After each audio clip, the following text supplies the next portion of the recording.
Yun kasi yung sinasabi natin na pinagkaiba talaga ng vloggers. Ang vloggers, alam nyo naman yung political leaning, yung color ng mga vloggers. So, definitely, may bias yan with ED. Okay? So, alam nyo na.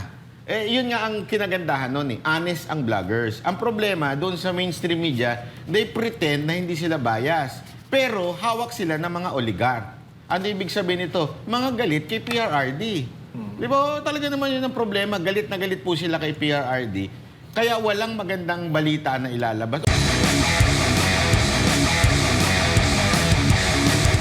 Si Claire Castro naman, actually, idol ko yan eh. Oo, sinabi ko sa kanya. Sabi ko sa kanya, ma'am, idol ko po. Kasi talaga, simula pa lang, yung tensyon nasa amin dalawa na dahil medyo, alam mo na,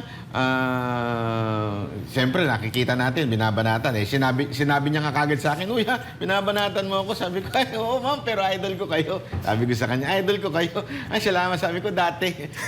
Ngayon po, di na. Kasi naman eh, ma'am, gumaganon talaga ako sa kanya. Hanggang may time doon na nakaupo siya, sulat siya na sulat, ganyan. Tinabihan ko siya, sabi ko sa kanya, ma'am, napanood niyo ba talaga yung speech ni BP Sara Duterte tungkol dun sa pinsan? Ginanong ko siya. Oo, ma'am, kasi joke yun eh. Alam naman ni BP Sara na hindi kayo magpinsan, magka-level lang kayo ng utak, kaya kayo ano. Pero siyempre, nakasmile ako, tsaka nice pa rin, di ba? Dahil pwede naman sabihin mo yung totoo na nakasmile ka, at hindi ka bastos. Kasi yun ang iniingatan ko doon sa event na yan. Dahil ayoko naman isipin nila pagka vlogger, bastos na kaagad. Ganon kasi yung ano nila, perception nila pag ang vlogger, bastos na. So as much as possible, gusto ko magalang naman din sa kanila. Pero, hindi ko pipigilan yung mga gusto kong sabihin. Dahil, alam mo naman, dumaan ako sa matinding proseso. Alam mo yung... Grabe. Ikaw ba, may kinausap ka? May kinausap ka ba tungkol dyan? Baka mamaya nagsasalita ka, wala kang kinakausap. Alam mo, sa totoo lang, medyo, after nung event, medyo sumakit ulo ko.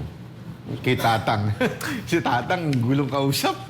Hindi ko lang mabara kasi matanda na, pero naguluhan ako masyado dun sa Tatang na yun. Naguluhan ako. Pero boss, ano naman, sir, ano naman ang pakiramdam mo na napapaligiran ka ng mga media doon? Media. Oo. Parang ambush eh. Oo, parang sama nga ng tingin ng iba dun eh. Lalo na pagka mantakin mo yung sinabi kong di ba, tulad nung isang DJ. Oo.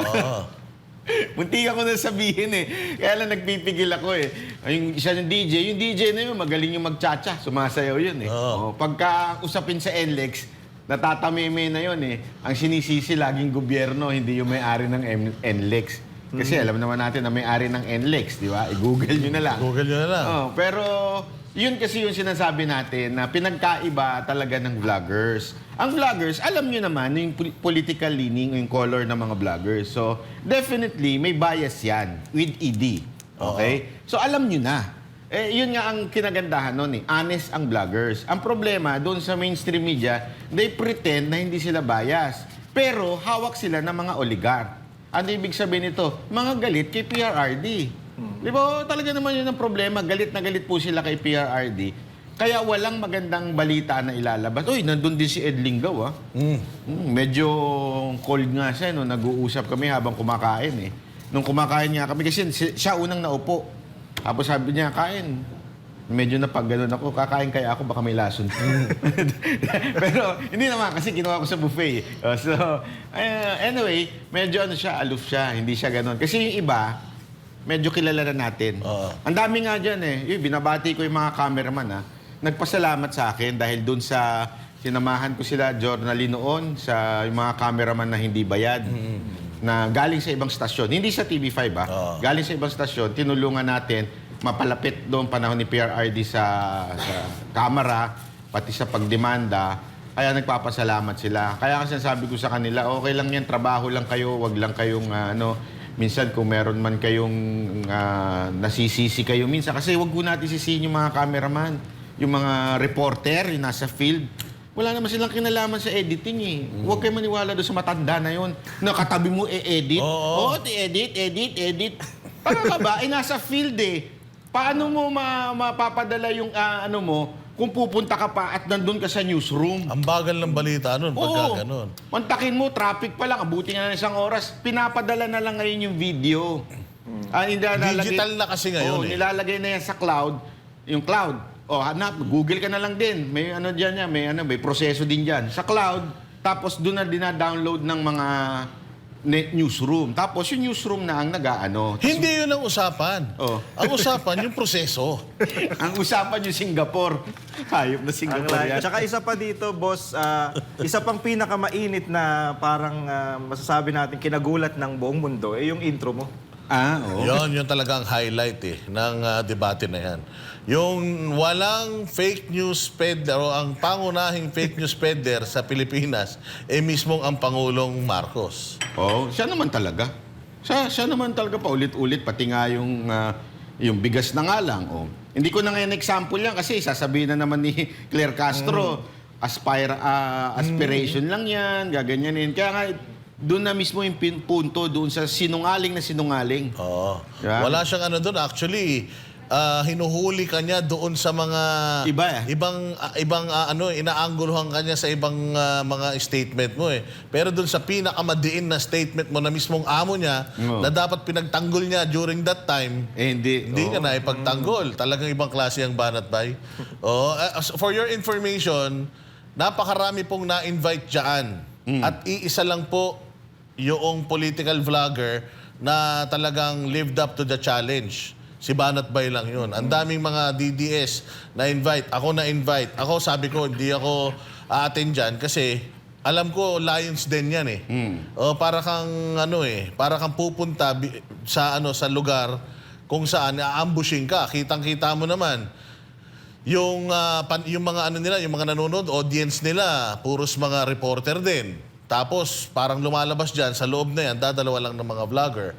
So, talagang taas ang kamay natin dito sa ating kapatid na si Banat Bay dahil kahit alam niya na pagkakaisaan siya dyan, matapang na humarap. Ganyan ang mga Hindi kasi alam mo, banateros. maraming nagsasabi sa akin, ba't di daw ako humarap sa kamera? Sa kamera kasi may contempt. Yan.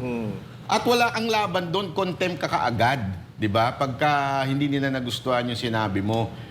At least dito, walang contempt. Kaya okay lang. Ipahiya nyo ako, banatan nyo ako, pero sasabihin ko yung gusto kong sabihin. Ngayon, walang contempt. 'Di ba? Yun ang importante dyan alam mo, sabi pa nung isang komunista dyan, di ko lang babanggitin kung sino yung komunista na naka-necktie. Sabi, Naka-necktie Isa lang ba? Isa lang yun Sorry, isa lang pala. Sabi nung komunista na Kesyo, ba't daw nag-sorry? Hindi daw kayang panindigan ng mga vloggers. Ang tanga, kaya nilang panindigan yun. Kung gusto nyo nga, debate sa Luneta, tataihin kayo ng mga vloggers doon Talagang pagtatawanan kayo doon ng mga vloggers Kaya sila umiyak kasi syempre, ayaw nila makontempt dahil pamilyado yung mga yan. Mga professional yan. Tsaka engot din talaga. Alam mong hindi rin nag-research. Kayabang-yabang na kailangan mag-research, kailangan dumaan sa proseso. Napakalinaw naman nung nangyari sa Congress na yon. Na let's say for example, itong si Crisette Chu, nag-apologize siya hindi dun sa content niya. Nag-apologize siya hindi dahil fake news siya. Nag-apologize siya dahil tinawag niyang tanga yung gobyerno. Yun, doon siya nag-apologize. Hindi siya nag-apologize dahil doon sa pinost niya whatsoever. Besides, ikaw ba naman ang sabihan na contempt o mag-apologize ka? Anong gagawin mo? Di siyempre mag-apologize ka. Kaya ayoko umatin dyan. Kasi tanga naman talaga ang gobyerno. Paulit-ulitin mo, tanga talaga sila. Sama-sama sila, lalo na yung mga namumuno na congressman dyan. Puro tanga yung mga yan. Hindi alam ang batas. Yan ang katotohanan. Kasi ba't ka magko-contempt ng tao na sasabihin mo sinungaling? Opinion niya yun kung sabihan mo ako sinungaling ako, walang problema. Sabihan mo akong tanga ako, walang problema. Pero opinion mo yan Pero yung ikukulong ka? Oo, yung ikukulong ka dahil sa nagsabi ka lang ng iyong opinion. Ay, alam mo, labag sa batas yan. Dahil tandaan ninyo, ang Bill of Rights ay konstitusyon yan. The Constitution is above all kinds of laws and governing any department. Kahit Congress, kahit Senate, hindi pwedeng lagpasan ang konstitusyon. Lahat bow sa konstitusyon. At nasa konstitusyon niya, freedom of speech, na paari mong sabihin. Kaya nga, mantakin mo dun lang sa tanga, sasabihin sa'yo, ko-contempt ka. Eh yung PI nga, hindi nga hindi ka nga makukulong dun sabi ng Supreme Court. That is an expression. Ibig sabihin, kalayaan mo yan. Yun nga ang PI, O, alam nyo na ibig sabihin ng PI. How much more yung tanga? Which is not a mura, but simply saying sa English is foolishness, o bobo ka, di ba, sa Tagalog, o yun ang doon. Wala kang alam. So, imposible yung kaya bobo talaga yung mga congressman na yan. Anyway, bilang naman ang oras nila. Pero- panahon nila Linawin natin. Panahon nyo sa pagiging congressman.